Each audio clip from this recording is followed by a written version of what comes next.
Bismillahirrahmanirrahim. Assalamualaikum warahmatullahi wabarakatuh. Saya mau menyatakan tentang penelitian yang saya lakukan di tahun 2020. Tahun 2020 itu sudah saat genting-gentingnya pandemi, sehingga saya memilih untuk melakukan penelitian melalui literature study atau studi literatur. Apa judul dari penelitian yang saya lakukan adalah Solve the Problem of Learning Fractions in Mathematics through Scaffolding. Mengapa saya melakukan penelitian ini? Awalnya saya terinspirasi ketika mendampingi belajar anak tetangga saya depan rumah. Karena harus belajar di rumah di masa pandemik, ayah ibunya tidak ada, bekerja, dan saya kuliah pun secara daring, sehingga dititipkan pada saya. Nah, di situ kebetulan tugas dan materi yang diberikan oleh guru adalah tentang pecahan di kelas 5. Saya mengalami kesulitan untuk memahamkan mengapa anak ini sulit pemahamannya tentang pecahan, apalagi ketika sampai pada operasi hitung. Penjumlahan yang penyebutnya tidak sama, pengurangan apalagi, begitu perkalian sudah lebih sulit lagi, apalagi ketika pembagian untuk pecahan. Saya terpikir bagaimana saya harus bisa mendampingi anak ini sampai paham tentang pecahan, berikutnya sampai operasi hitung. Saya teringat adanya teori yang pernah dicetuskan oleh Vygotsky tentang Zone Proximal Development and Scaffolding. Saya buka-buka dalam buku literatur yang saya punya. Oh iya, ternyata ini sebenarnya bisa diterapkan ketika ada anak yang mengalami kesulitan dalam belajar. Nah, di situ saya mulai untuk mencari-cari hasil penelitian terdahulu yang bisa saya analisis, juga termasuk sumber literatur yang bisa saya browsing. Itulah awal mulanya mengapa saya menentukan dan merumuskan judul Solve the Problem of Learning Fractions in Mathematics through Scaffolding. Nah, ini bukti bahwa dari judul penelitian tersebut, setelah saya olah dan sebagainya, saya seminarkan melalui SAMSES, Seminar on Advances in Mathematics, Science and Engineering for Elementary Schools. Dilaksanakannya di bulan Oktober tahun 2020. Dan ini merupakan yang kedua kalinya. Yang pertama kali juga pernah dilaksanakan di tahun 2019.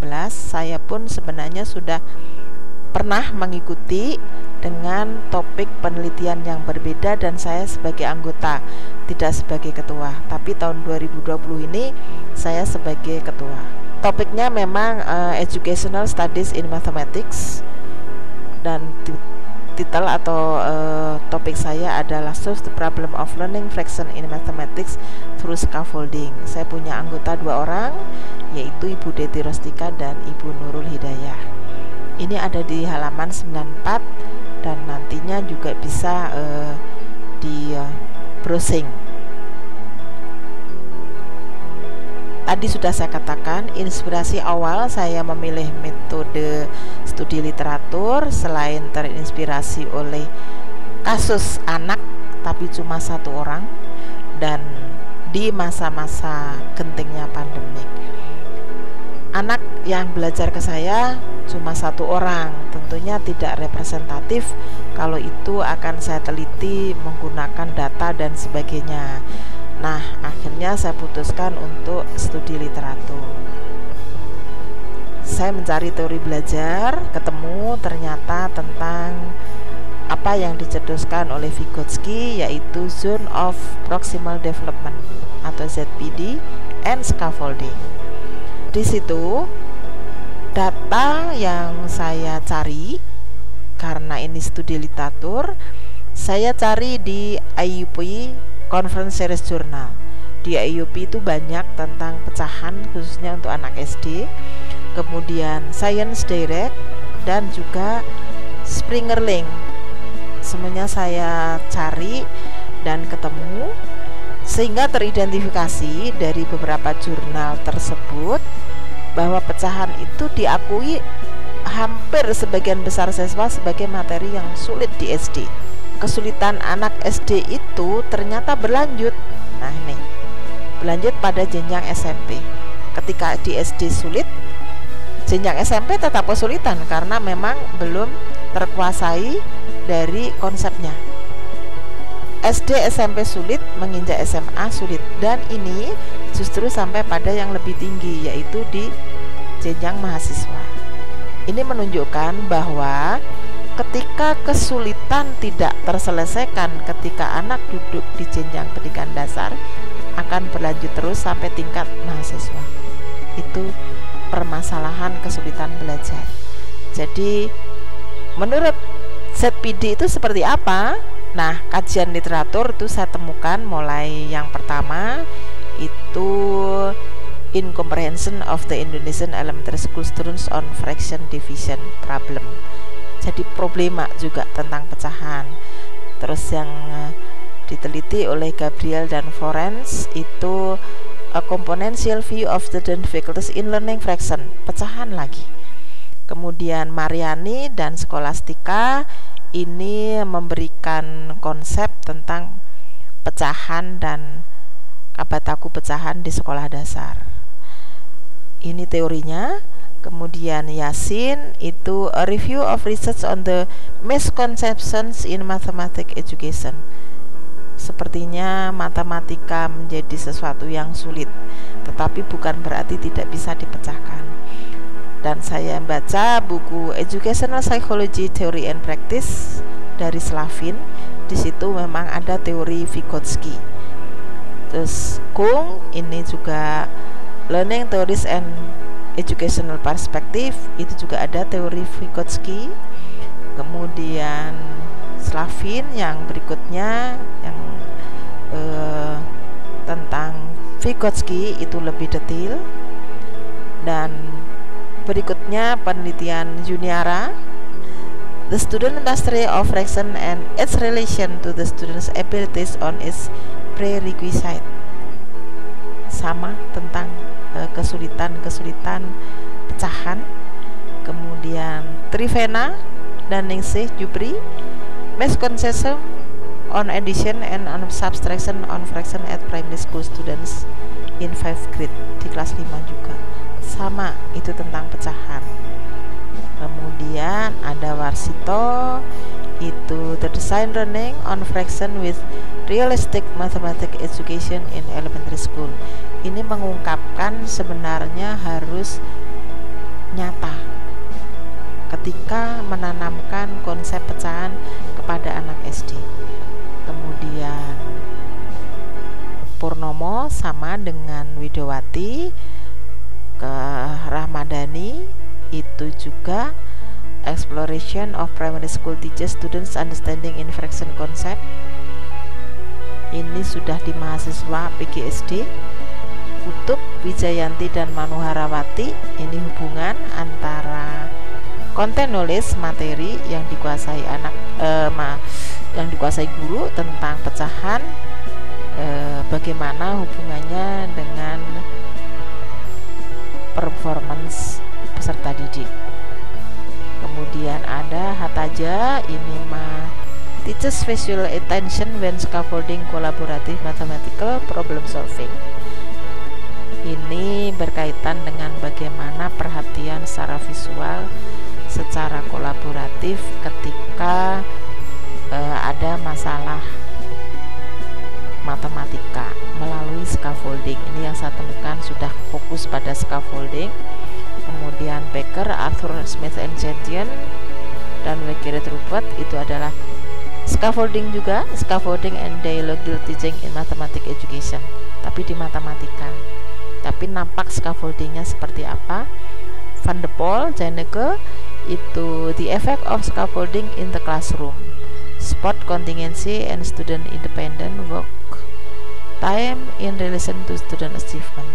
Nah, di sini bagaimana sebenarnya dukungan atau motivasi yang harusnya diberikan kepada anak untuk bekerja mandiri. Berikutnya dari Skungdale, Learning Theories and Educational Perspective ini berkaitan dengan bagaimana seharusnya teori-teori belajar yang diterapkan berkaitan dengan teorinya Vygotsky. Nah, berikutnya oleh Kenzie bahwa scaffolding for success ini detail mengungkapkan tentang bagaimana teori Vygotsky ZPD scaffolding. Nah, beberapa dari jurnal dan juga buku sumber tersebut saya kaji, akhirnya tersimpulkan benar dari pecahan itu sebagai materi yang dianggap sulit bagi anak-anak siswa SD. Nah, di sini kesimpulan yang saya rumuskan dalam hasil penelitian, the factor that causes this difficulty is when there is difficulty understanding the concept. Jadi munculnya kesulitan itu disebabkan oleh ketika sulit memahami konsep. Pertama, assistance is not given to achieve a complete understanding.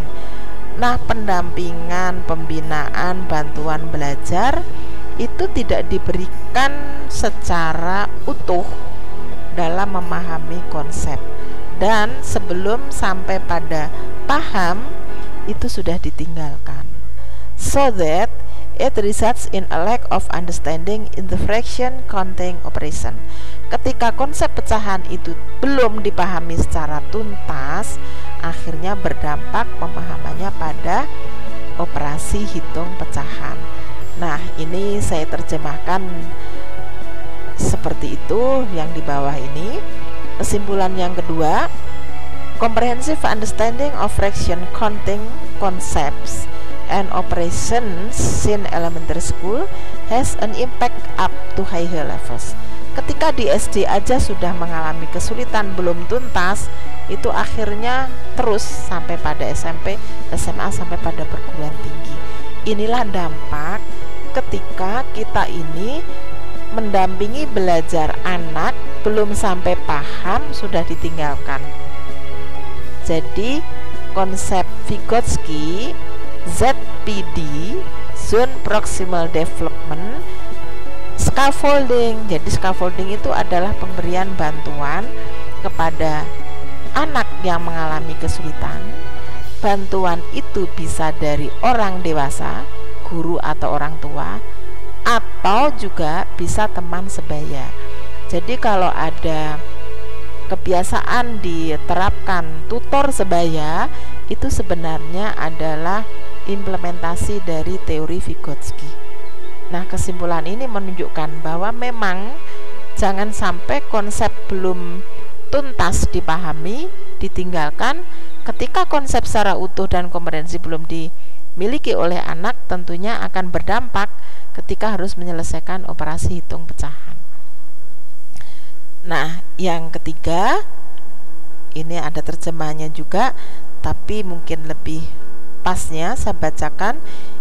In dealing with difficulties in understanding the concept and operation of fraction counting, basically the ZPD scaffolding strategy can be pursued by combining dialogical. Nah, jadi ketika menerapkan ZPD scaffolding itu juga dikombin atau dia lengkapi dengan apa? Dengan komunikasi yang dialogis. Jadi tidak ditanamkan kamu salah, tetapi terus mengapa sulit, di mana kesulitannya, terus saja seperti itu. Kemudian dikombinasikan juga ZPD ini dengan collaborative interaction, jadi interaksi kolaboratif antara guru atau mungkin teman sebaya atau orang tua kepada anak yang mengalami kesulitan. Kolaborasi, jadi tidak ada hubungan antara guru dengan siswa yang tidak menjadi teman gitu ya, teman diskusi atau teman sebagai pendamping memberikan solusi atas kesulitannya. Dan berikutnya enriching metaphors, memperkaya metafor. Metafor itu contoh atau juga analog atau diasosiasikan dengan kasus-kasus ataupun kejadian-kejadian ataupun keterampilan-keterampilan yang setaraf atau sepadan dengan usia anak. Kalau kelas 5 SD seperti apa? Karena materi pecahan itu kalau di kurikulum SD itu ada di kelas 5 SD. Kemudian berikutnya dikombinasikan juga dengan dynamic communication, jadi komunikasinya dinamis. Nah, walaupun saya menghadapi satu orang anak sebagai kasus yang saya hadapi, saya cobakan ini ternyata benar gitu. Ketika konsep itu benar-benar sudah dikuasai, berikutnya ketemu lagi ada soal, kok nggak datang? Saya tanya, mengapa Farel nggak ke ibu? Ada tugas tidak? Aku sudah bisa. Nah, yakin sekali dia sudah bisa. Lain kali saya panggil, coba ibu ingin tahu. Benar. Jadi teori ZPD scaffolding ini ketika memang kita coba mengimplementasikan dengan dikombinasikan beberapa trik-trik seperti dialogis dalam berkomunikasi, berinteraksi secara kolaboratif, kemudian berikan contoh-contoh yang nyata, jadi benar-benar kontekstual sesuai dengan taraf berpikir anak gitu. Itu ternyata bisa membantu menguasai konsepnya itu lebih jelas. Saya pun ketika mengalami kesulitan anak tetangga ini, ya saya coba aja. Ada kebetulan ada buah apel, ya saya pecah. Di situ konsepnya bahwa sebenarnya pecahan itu adalah dari satu yang utuh ini dibelah-belah. Dan alhamdulillah semakin percaya diri setelah Farel yang saya dampingi ini menguasai konsep pecahan. Nah, ini bukti bahwa saya sudah menseminarkan dari hasil penelitian studi literatur melalui Samses seperti yang terlihat dalam sertifikat ini.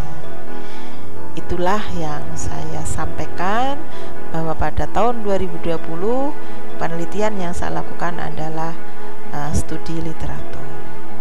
Terima kasih, semoga bermanfaat dari hasil kajian literatur saya bahwa ZPD scaffolding itu tidak bisa tanpa dikombinasikan dengan trik-trik yang lain untuk bisa mendampingi anak. Jadi tadi dikombinasikan dengan dialogis, kemudian komunikasi yang dinamis, dan jangan lupa diberikan dengan memperbanyak metafor. Metafor itu contoh, ilustrasi, atau bisa juga analog, supaya bisa memperjelas konsep yang harus dipahami. Apalagi kalau metafor itu dihubungkan dengan kehidupan sehari-hari anak sesuai dengan usianya, usia SD. Demikian yang bisa saya sampaikan, mudah-mudahan bermanfaat ketika kita mencoba untuk mengimplementasikan ZPD scaffolding dalam mendampingi kesulitan belajar peserta didik. Billahi taufiq wal hidayah. Terima kasih. Wassalamualaikum warahmatullahi wabarakatuh.